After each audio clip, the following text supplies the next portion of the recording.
ភូមិសាស្ត្រនយោបាយនៃបញ្ញាសិប្បនិម្មិតបញ្ញាសិប្បនិម្មិត AI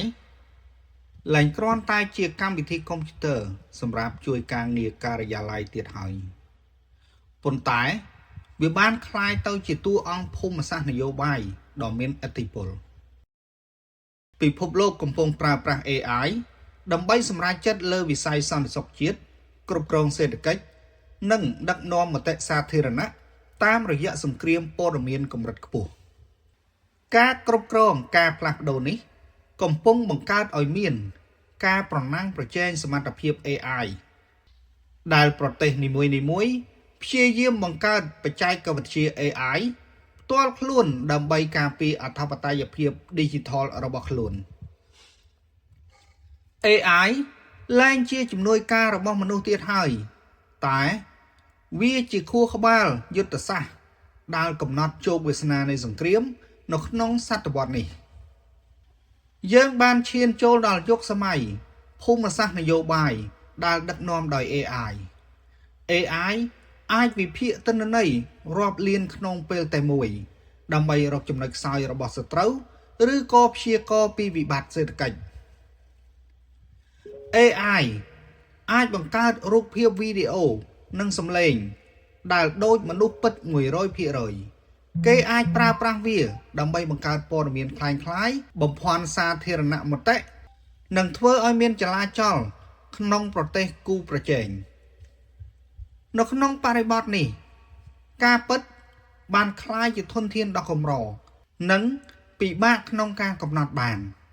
ចំណែកឯវិស័យយោធាវិញ AI បានបដូរមុខមាត់សង្គ្រាមទាំងស្រុងយើងឃើញមានបច្ចេកវិទ្យា drone វងនិងយន្តហោះចម្បាំង AI ដែលអាចវាយប្រហារដោយខ្លួនឯងដោយមិនចាំបាច់មានការបញ្ជាពីមនុស្សការប្រណាំងប្រជែងអាវុធ AI បានធ្វើឲ្យពិភពលោកស្ថិតនៅក្នុងស្ថានភាពដ៏គ្រោះថ្នាក់ព្រោះការសម្រេចចិត្តខុសរបស់ AI ក្នុងកលៈទេសៈណាមួយអាចនាំឲ្យមានសង្គ្រាមដោយអចេតនានៅក្នុងយុគសម័យនេះសម្រាប់ប្រទេសដែលមិនអាចបង្កើត AI ផ្ទាល់ខ្លួននឹងត្រូវពឹងផ្អែកទៅលើបច្ចេកវិទ្យា AI របស់ប្រទេសដទៃដែលនេះនឹងបង្កើតឲ្យមានអាណានិគមបែបថ្មីដែលជាអាណានិគម Digital ដែលរាល់ទិន្នន័យការគិត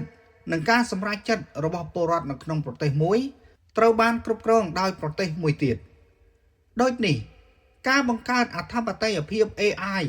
តាមរយៈការកសាង model ភាសាជាតិនិងការរក្សាទុកទិន្នន័យនៅក្នុងស្រុកគឺជាកិច្ចការចាំបាច់សម្រាប់សន្តិសុខជាតិនាពេលអនាគតយើងអាចនិយាយបានផងដែរថា AI គឺជាអាវុធមុខពីរបច្ចុប្បន្ននេះវាជាឱកាសមាសក្នុងការបង្កើតប្រសិទ្ធភាពនៃការគ្រប់គ្រងនិងសេដ្ឋកិច្ចក៏ប៉ុន្តែវាក៏ជាហានិភ័យប្រសិនបើយើងមិនអាចការពារវាឲ្យបានត្រឹមត្រូវខាងក្រោមនេះជាចំណុចមួយចំនួនដែលយើងគួរធ្វើឲ្យស្របទៅនឹងការផ្លាស់ប្ដូរដ៏សម្បើមនេះទី1ធ្វើយ៉ាងណាឲ្យប្រជាពលរដ្ឋរបស់ខ្លួនចេះបែងចែករវាងព័ត៌មានពិតនិងคล้ายៗដែលបង្កើតដោយ AI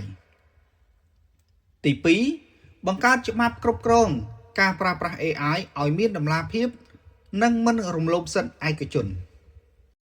ចំណុចទី3បង្កើនការវិនិយោគលើហេដ្ឋារចនាសម្ព័ន្ធទិន្នន័យដូចជាការបង្កើតមជ្ឈមណ្ឌលទិន្នន័យជាតិដើម្បីរក្សាអធិបតេយ្យភាពព័ត៌មានរបស់ខ្លួនសូមអរគុណ